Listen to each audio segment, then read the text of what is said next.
ሰላም የሀገሬ ሰዎች እንዴት ናችሁ? ደህና ናችሁ ወይ? ባላችሁበት ሰላማችሁ ይብዛ። እና ዛሬ የሆነ ጥያቄ ይዤ ነው የመጣሁት። የሆነች ልጅ ቲክቶክ ላይ ስለ ሴት ልጅ ላይ ስታፈጥ ምናምን ብላ እያወራች ነበር እና እኔ የሆነ ጥያቄ መጣብኝ። ኢትዮጵያ በጣም ብዙ ሰው እዚህም ያደርጉታል መሰለኝ አበሾች እና እንፈጣጠጣለን ነው የሚባለው። ታፈጣላችሁ? እናፈጣለን፣ እንፈጣጠጣለን እና እስከምናፈጥ ድረስ ማለት ነው።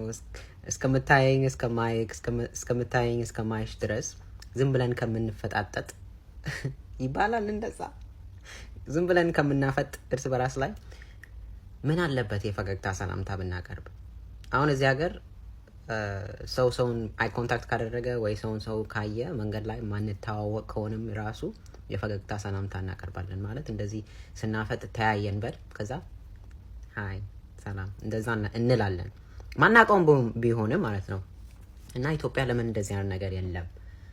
እኔ አንድ ጊዜ ማለት ነው መንገድ ላይ የሆነች ልጅ ዝም ብላ ስታፈጥብኝ አፈጠጠችብኝ ዝም ብላ። ከዛ በቃ ፈገግ ልበል ብዬ ፈገግ አልኩ። ፈገግ ስል ደግሞ ከእግር እስከ ራሴ ገላመጠችኝ። አይገልጸውም፣ ገላመጠችኝ። እና እኔ ምንድን ነው ታውቀኛለች? ምንድን ነው ድምፄን ሰምታ አይደለም፣ አላወራዋትም። ድምፄን ብትሰማ እሺ የሆነ ምክንያት ይኖራል ብዬ እላለሁ፣ ግን አላወራዋትም። ዝም ብላ